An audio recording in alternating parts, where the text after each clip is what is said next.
오늘 우리에게 주시는 하나님의 말씀은 요한복음 8장 12절에서 20절 말씀입니다. 요한복음 8장 12절에서 20절 말씀.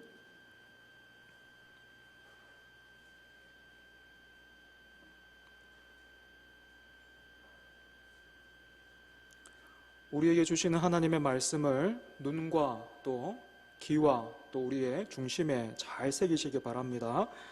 하나님의 말씀입니다. 제가 봉독하겠습니다. 예수께서 또 말씀하여 이르시되 나는 세상의 빛이니 나를 따르는 자는 어두움에 다니지 아니하고 생명의 빛을 얻으리라. 바리새인들이 이르되 내가 너를 위하여 증언하니 내 증언은 참되지 아니하도다. 예수께서 대답하여 이르시되 내가 나를 위하여 증언하여도 내 증언이 참되니 나는 내가 어디서 오며 어디로 가는 것을 알거니와 너희는 내가 어디서 오며 어디로 가는 것을 알지 못하느니라.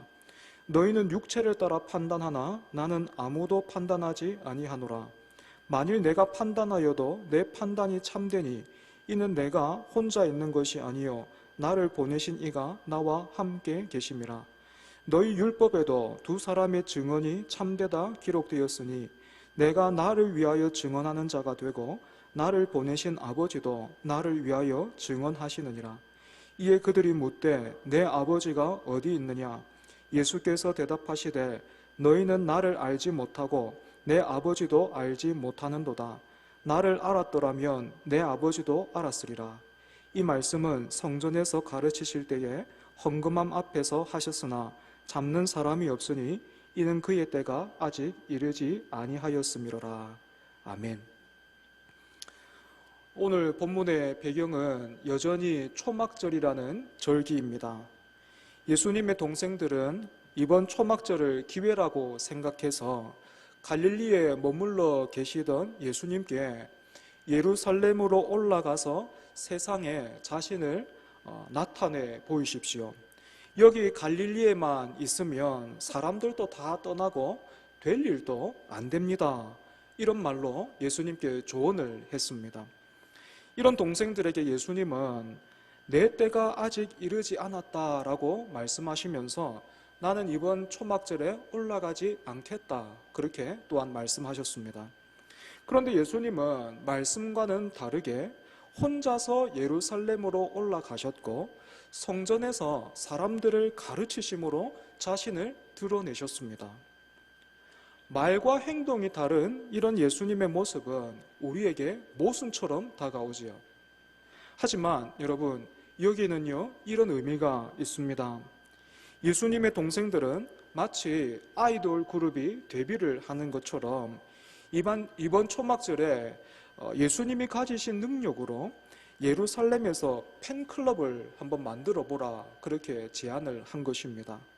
하지만 예수님은 스스로를 드러내시되 동생들이 말한 그런 방식과는 다르게 또 세상이 인정하고 박수칠 만한 그런 방식과는 다르게 일하시죠.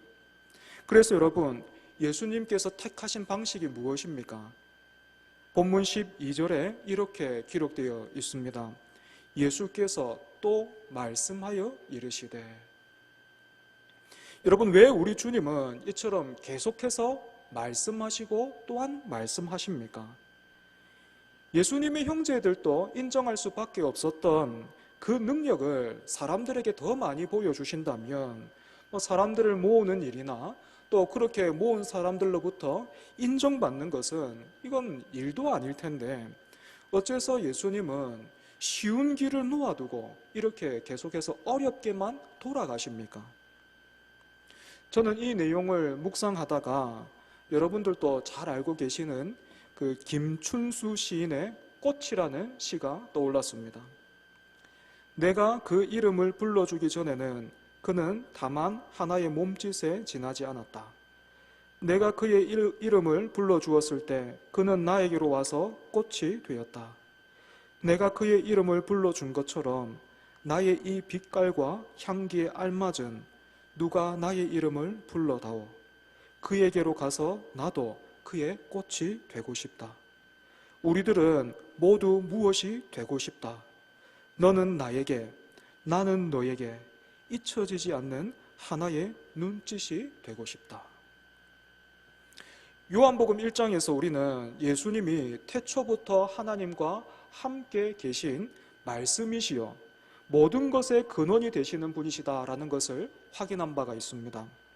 이런 분이 아무도 자신을 알아보지 못하는 땅에 오셔서 거듭해서 계속해서 이렇게 말씀하고 계신 것은요, 우리의 존재와 삶이 그저 하나의 몸짓에 불과한 것이 아니라 하나님이 지으시고 사랑하시는 그의 꽃이라는 것을 깨닫게 하시도록 우리의 이름을 거듭거듭 불러주시는 것이지요. 그래서 오늘 본문에서 예수님은 무슨 말씀을 하셨습니까? 12절을 보시면 나는 세상의 빛이니 나를 따르는 자는 어둠에 다니지 아니하고 생명의 빛을 얻으리라 말씀하셨습니다. 여기서 우리가 제일 먼저 눈여겨봐야 할 것은 예수님께서 스스로를 가리켜서 나는 무엇이다 하신 이 말씀입니다. 이 표현은 우리말 성경에는 잘 드러나 있진 않지만 원문으로 보면 굉장히 특별하고 무거운 그런 의미를 가지고 있습니다. 출애굽기 3장에는 하나님으로부터 애굽으로 가서 백성들을 인도하라라는 명령을 받은 모세가 하나님의 이름을 묻는 장면이 나옵니다. 그때 하나님은 자신을 스스로 있는 자다 이렇게 소개하셨는데, 이 스스로 있는 자라는 이 말과 똑같은 표현이 바로 오늘 본문에 나와 있는 예수님께서 나는 무엇이다 라고 하신 이 말씀입니다. 그러니까 예수님은 자신에 대해서 나는 하나님이다 라고 밝히신 것이죠. 오늘날 많은 사람들이 예수님이라는 이름만 들으면 십자가나 천국 또는 사랑 이런 것을 떠올리지만 사실 우리가 가장 먼저 기억해야 할 것은 예수님이 하나님이시다라는 것입니다. 우리가 이 사실을 참으로 믿고 의지한다면 예수님을 향한 우리의 마땅한 모습과 태도는 어떤 검증이나 요구이기 이전에 경배와 순종이 되어야 할 것입니다. 요한복음에서는 예수님께서 스스로를 가리켜서 나는 무엇이다 라고 말씀하신 내용이 총 7번에 걸쳐서 나옵니다.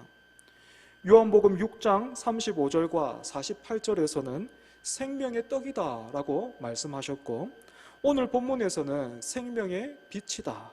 그리고 요한복음 10장에서는 양의 문과 선한 목자다 말씀하셨고요. 11장에서는 부활과 생명이다. 14장에서는 길과 진리요 생명이다. 15장에서는 참 포도나무다 이렇게 말씀하셨습니다. 이 중에서 지금 우리가 살피고 있는 이 8장까지의 내용만을 본다면 예수님은 스스로를 가리켜서 생명의 떡이고 생명의 빛이라 말씀하고 계신 것이죠. 그리고 여러분, 같은 표현은 아니지만 예수님은 약속하신 성령을 가리켜서 생수의 강을 주시는 분이시다라고도 말씀하셨습니다. 이 땅에서 생명이 있는 것은 음식과 물과 빛이 없으면 살 수가 없는 것처럼 모든 사람은 예수님이 아니면 제대로 잘 살 수 없다라는 것이지. 사랑하는 여러분, 이 땅에서 여러분들에게 혹은 누군가에게 이처럼 음식과 물과 빛을 줄 수 있는 그런 권세가 있다면 그 사람이 어떻게 되겠습니까? 일단은 누구도 흉내내거나 따라잡을 수 없는 부와 명예를 가진 그런 왕이 되겠죠, 그죠? 그런 통치자가 될 겁니다. 그리고 누구든지요, 자기에게 반역하는 사람이 있다면 굳이 그런 사람들에게까지 자기의 그 권세를 사용하려고 하지 않을 겁니다. 어디 나 없이도 잘 살 수 있나 한번 그렇게 지켜보겠죠, 그죠? 하지만 우리 예수님은 그렇게 하지 않으시고 반역자들을 향해서 계속해서 말씀하십니다. 여러분, 이것 자체가 그래서 얼마나 큰 은혜인지 모릅니다. 하나님께서 우리에게 거듭해서 이렇게 말씀하고 계신다는 것이 얼마나 큰 은혜인지 모른다는 것이죠. 다시 12절로 돌아가서 보면 우리 예수님은 스스로를 빛이라고 말씀하셨습니다. 누군가를 향해서 저 사람은 빛과 같은 존재다라는 그런 말은 성경에서뿐만 아니라 일반적으로도 우리가 사용하고 있기 때문에 예수님께서 말씀하신 이 빛의 의미를 우리는 좀 더 자세하게 규정해 볼 필요가 있습니다. 예수님이 말씀하신 빛은요, 하나님과 세상을 식별하는 빛이라는 의미입니다. 하나님과 세상을 식별하게 해주는 빛. 여기에는 두 가지 의미가 있어요.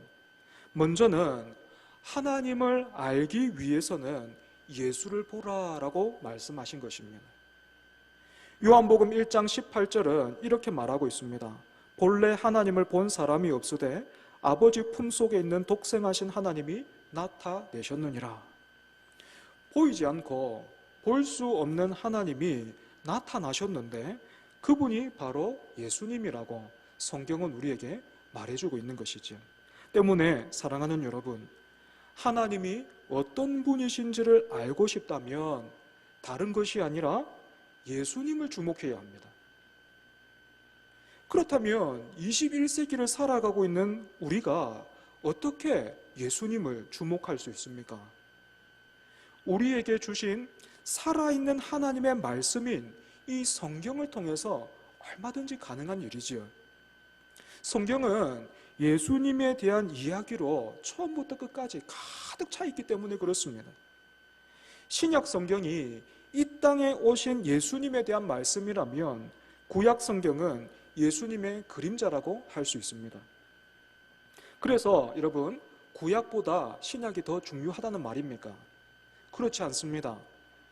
그림자와 실체는 분리될 수가 없고 구약과 신약의 말씀이 서로를 풍성하게 만들고요, 더욱더 분명하게 해주고 있기 때문에 그렇습니다. 두 번째로, 예수님은 세상을 식별하게 해주는 빛이 되십니다. 오늘 우리가 핸드폰에 있는 그 후레쉬 기능을 여러분들이 다들 사용하고 계실 텐데, 그처럼요, 세상에는 빛이 있어요.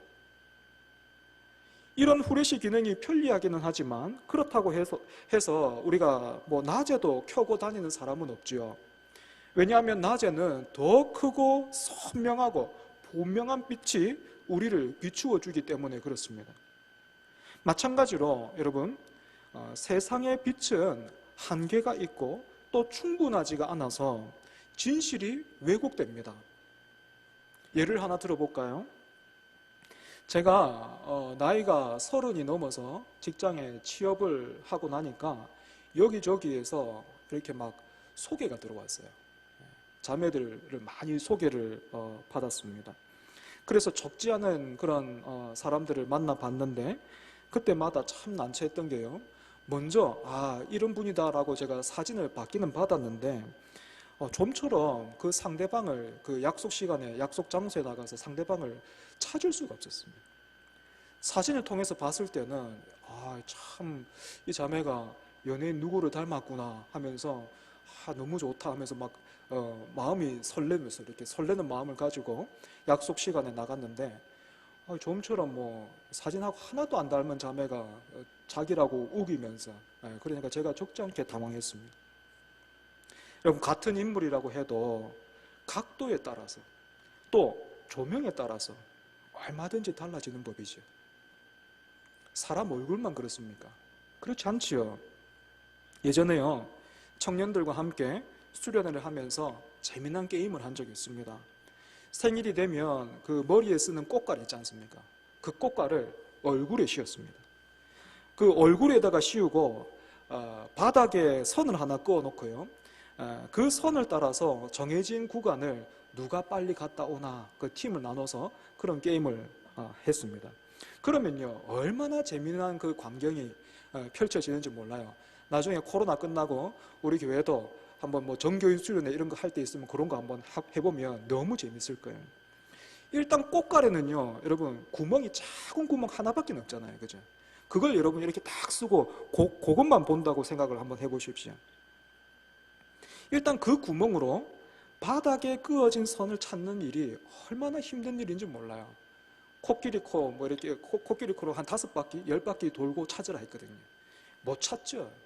그리고 여러분, 그 작은 구멍으로 이렇게 들여다보고 있으면요, 원근감도 사라져요.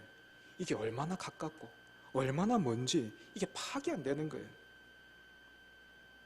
그래서 여러분, 조명에 따라서 한 사람의 얼굴이 달라지는 것처럼 빛이 되시는 예수님을 외면한 채 이 세상을 살아가는 것은 꽃가를 이렇게 뒤집어 쓰고 있는 것과 같아서 이 세상에는 가치가 왜곡이 되고 역전되는 현상이 이렇게 나타나는 것입니다. 돈의 가치가 사람을 크게 앞지르고 있는 현재를 살아가고 있는 이유도 바로 이 때문이죠. 하지만 빛이신 예수님을 만나서 그 예수님을 구주로 영접하면 모든 것이 그 앞에 선명하고 분명하게 드러나기 때문에 그 가치에 따라서 우리의 삶이 정돈되기 시작하는 거예요.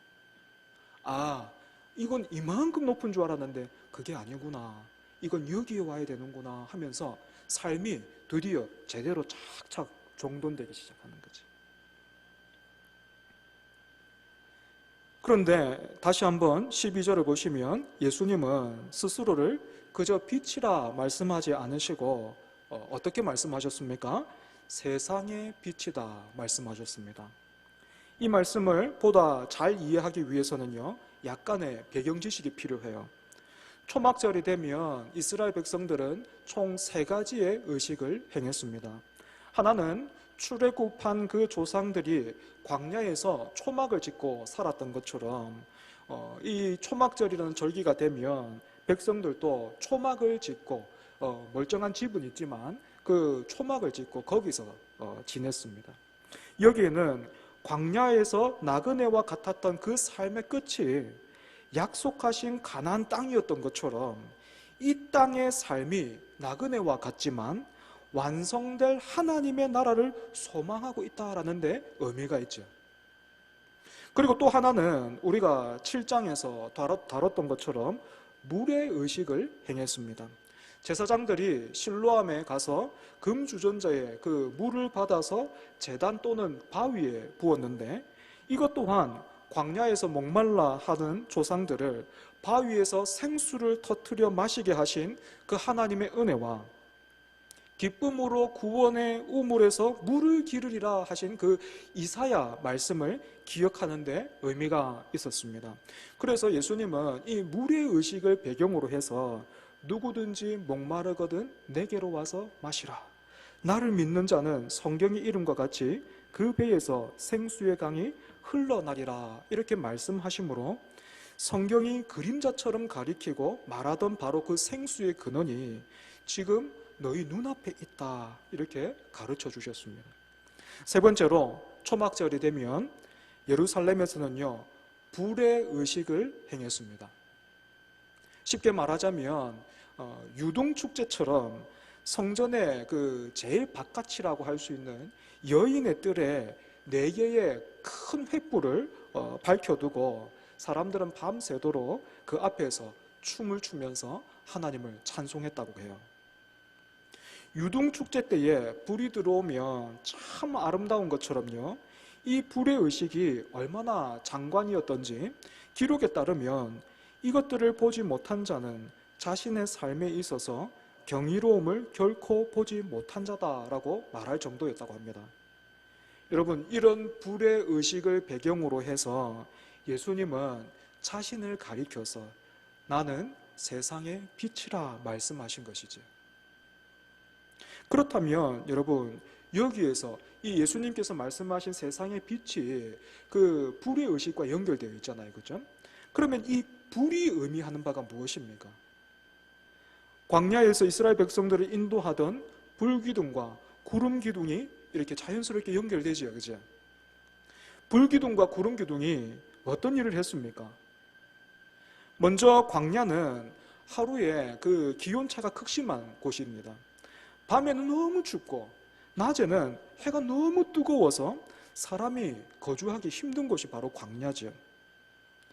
이런 광야에서 하나님은 낮에는 구름 기둥으로 백성들을 덮어주셨고 밤에는 불 기둥으로 백성들을 덮어주셨습니다.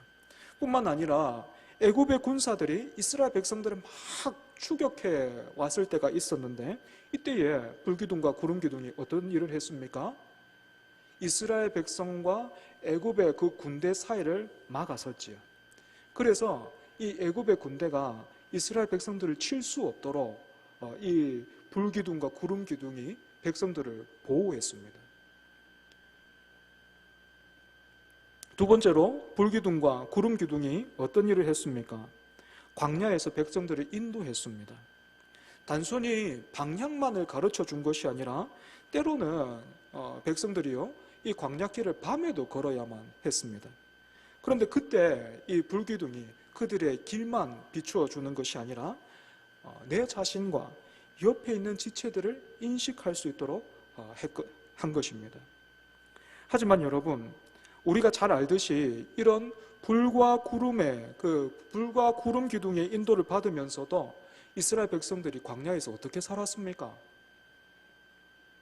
광야에서도 끊임없이 불평불만했을 뿐만 아니라 약속하신 가나안 땅에 들어가서도 놀랍게 그 불기둥과 구름기둥의 인도를 40년 동안 그렇게 받고 살았는데 그 은혜 속에서 살았던 그 백성들이 가나안 땅 들어가서도 결국에는 하나님께 불순종함으로 망하고 말지요. 그래서 여러분, 사실 이 정도 되면 너희는 아무리 해도 안 되겠다 말씀하실 법도 한데, 여러분, 하나님의 영광이 어떻게 드러나고 있습니까? 어떤 모습으로 드러나고 있습니까? 예수님을 세상의 빛으로 보내주셨습니다. 우리가 하나님께 내어드릴 것은 죄와 불순종밖에는 없는데 하나님은 그런 우리도 외면하거나 포기하지 않으시고 빛을 비추어 주시고 지금 그 빛으로 다시 초청하고 계신 것입니다. 하지만 예수님의 이런 초청에 사람들의 반응이 어떻습니까? 13절을 보시면요, 바리새인들이 득달같이 달려와서 네가 너를 위하여 증언하니 네 증언은 참되지 않다, 그렇게 말합니다. 지난주 우리가 살펴본 본문에서 바리새인들은요, 음행한 여인을 예수님 앞에 잡아왔지만 그 일에 대한 증인이 없어서 예수님을 고발하려고 했던 그 뜻을 이루지를 못했는데 이번에는 자신들이 똑같은 기준을 지금 예수님께 묻고 있는 것이지요. 여기에 예수님은 14절에서 내가 나를 위하여 증언하여도 내 증언이 참되니 나는 내가 어디서 오며 어디로 가는 것을 알거니와 너희는 내가 어디서 오며 어디로 가는 것을 알지 못한다, 이렇게 말씀하셨습니다. 언뜻 들어서는 이게 무슨 말인지 이해가 잘 안 되죠, 그죠? 그런데 이런 의미입니다. 아직은 우리 집에 아이들이 어리기 때문에 팔씨름을 하면요, 당연히 제가 이깁니다. 이제 첫째가 11살, 12살 이 정도밖에는 안 되고 남자애들도 아직은 어리기 때문에 애들이요, 두 손으로 해도 제가 이기고 온몸으로 메어 달려도 제가 이깁니다. 그래서 여러분, 우리 아이들이 주일에 와서 여러분들한테 이렇게 말한다고 생각해봐요. 우리 애들 그 두세 명이 막 몰려다니면서 우리 아빠 힘이 엄청 세요. 여러분, 그렇게 여러분들한테 만나는 사람마다 우리 아빠 힘 세다고 그렇게 말하고 다니면 여러분, 그 아이들의 그 말에 여러분 어떻게 반응하겠습니까? 그래 하시겠지만 반신반의 하시겠지, 그치?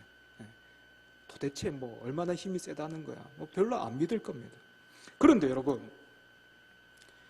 이만기 씨나 강호동 씨처럼 그 천하 장사가 저보고요, 저 사람 힘셉니다, 대단합니다 하면 여러분 어떻습니까?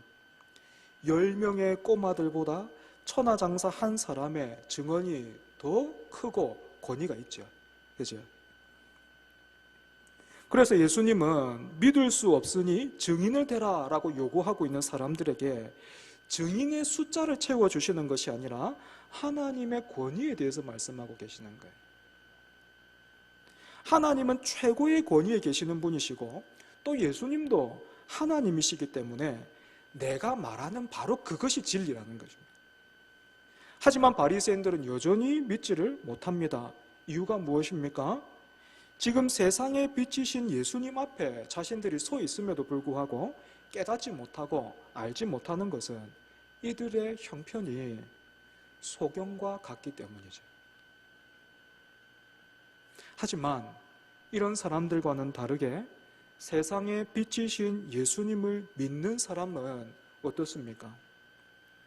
다시 여러분 12절로 돌아가서 보시면 믿는다라는 표현 대신에 따르는 자는 이렇게 표현되어 있는데, 이 말은요 계속해서 빛 대신 예수님을 의지하고 그 안에서 세상과 내 자신을 바라보는 것을 의미합니다. 이런 사람은 어둠에 다니지 아니하고 생명의 빛을 얻는다, 이렇게 되어 있죠. 여러분, 여기서 생명의 빛은요 생명을 낳는 빛, 이런 의미입니다. 생명의 빛은 생명을 낳는 빛. 적지 않은 사람들이 예수님을 믿으면 무엇이 좋습니까? 또는 세상의 빛이신 예수님을 내가 따라가 줄 테니까 그러면 무엇을 나에게 주실 겁니까? 그렇게 묻지만 여러분, 세상의 빛이신 예수님을 따라가면서 어두움에 다니지 않고 오늘처럼 하나님을 예배하고 있는 것, 그래서 이 세상을, 이 땅을 그 법과 양심대로만 사는 것이 아니라 적극적으로 말씀에 순종하고 예수 그리스도를 닮고 또 범사에 그에게까지 자라고자 힘쓰고 애쓰는 것, 비록 이것이 이 땅에서는 손해를 보는 그런 일이라고 해도 세상의 빛이 되시는 예수님을 통해서 진정으로 참되고 영원한 가치와 영광을 보고 선택하면서 지금 살고 있는 바로 이것이 이미 우리가 복을 받은 사람이라는 증거고 생명을 낳는 빛으로 살아가고 있는 그런 증거라는 것입니다. 다른 것이 복이 아니라 예수를 믿고 있는 이것이 복이라는 겁니다. 다른 것이 복이 아니라 하나님을 예배하고 있는 이것이 바로 복이라는 겁니다. 이것보다 더 큰 복이 없다라는 거예요. 이것보다, 하나님을 예배하는 것보다 이 세상에 우리를 만족시켜 줄 수 있는 그런 복은 없다라는 것입니다. 말씀을 정리하겠습니다. 사랑하는 여러분, 여러분은 세상의 빛이신 예수님을 따르고 계십니까? 혹시 오늘 본문에서 이 바리새인들처럼 자존심 하나 그거 붙들고 이거 무너지면, 이 자존심 무너지면 다 끝나는 것처럼, 자존심 건드리면 사람도 안 보이고 하나님도 없는 그런 모습으로 여러분들 살고 계시지 않습니까? 그런데 여러분, 오늘 말씀에서 정말로 우리가 지켜야 되는 진정한 자존심이 무엇인지 발견하게 되죠. 우리 모두의 자존심이 여기 있지요. 무엇입니까? 우리는 세상에 빛이신 예수님을 따라서 생명을 낳는 빛으로 부름을 받은 사람들이라는 거예요. 때문에 사랑하는 여러분, 빛 대신 예수 그리스도 안에 거하기를 힘쓰시기 바랍니다. 가장 먼저, 그리고 오직 예수님의 이 권위 앞에 무릎을 꿇으시는 여러분들 되기를 바랍니다. 성경의 권위를 기쁨으로 인정하시기 바랍니다. 이 세상은요, 법을 지키는 사람보다 법을 이용하는 사람을 향해서 더 지혜롭다고 말하죠. 그죠? 그것처럼 하나님의 말씀을 이용하려고 드는 것이 아니라 여러분, 이 하나님의 말씀의 권위에 기쁨으로 엎드려서 그 권위를 받아들이십시오. 말씀하십시오. 듣겠습니다. 순종할 수 있는 힘을 주십시오. 말씀의 빛으로 내 안에 어두운 그늘이 하나 없게 해주십시오. 감추고 있었던 것, 내가 알지 못했던 것 다 드러나게 해주십시오. 잠시는 부끄러울 수 있겠지만 잠시는 외면하고 싶을 수 있겠지만 이 빛이신 예수님께서 나의 어둠을 다 몰아내심으로 참되고 영원한 기쁨과 그 영광으로 인도하시는 줄을 알고 내가 그 은혜와 복을 누리기를 원합니다. 사모하시는 여러분들 되기를 바랍니다. 말씀 앞에서, 이 말씀의 권위에서 뿐만 아니라 예배하는 이 자리에서 멀어지지 않도록 여러분 애를 쓰십시오. 하나님을 사랑하십시오.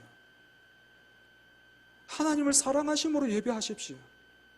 눈치를 보면서 나오는 것이 아니라 그 하나님이 너무나도 복되고 너무나도 내가 사랑하는 분이기 때문에 이분을 예배하는 자리에 어떤 걸림돌이 있다면 내가 그 걸림돌과 끝까지 싸우리라. 그것을 버리고 거기서 돌이키리라. 여러분 고백하고 선포하시기 바랍니다. 그래서 여러분, 돈보다도 더 중요하고 귀한 것, 이 땅의 영광과 자랑보다 더 크고 부요한 것이 있음을 가리키고 드러내면서 살아가는, 그 세상의 빛을 따라서 생명을 낳는 빛으로 살아가는 우리 모두가 되기를 바랍니다. 그런 주님의 몸된 교회 되기를 바랍니다. 함께 기도하겠습니다. 하나님 아버지, 세상의 빛이신 예수 그리스도를 따르는 우리가 되게 하옵소서. 생명의 빛을 얻으리라 하신 말씀이 우리 삶에 그대로 이루어지게 하옵소서. 그래서 모든 세상 사람들이 우리를 바라볼 때에 부끄러움을 느끼고, 우리를 바라볼 때 깊이 반성하고, 우리를 바라볼 때 깊이 존경할 수 있는 하나님의 백성이요 하나님의 자녀가 되게 하옵소서. 지금까지 우리들이 살아온 모습들을 보면 세상 사람들이 조소하고 침뱉는 멸시의 대상으로 밖에는 서 있지를 못했습니다. 세상의 빛이신 예수 그리스도를 따르지 못한 우리를 용서하여 주옵소서. 우리의 어두웠던 생활 습관을 다 떨쳐버리고 좀 더 하나님의 백성으로서 높은 위치에 서서 당당하고 굳세게 살아갈 수 있도록 우리를 축복하여 주옵소서. 예수님 이름으로 기도합니다. 아멘.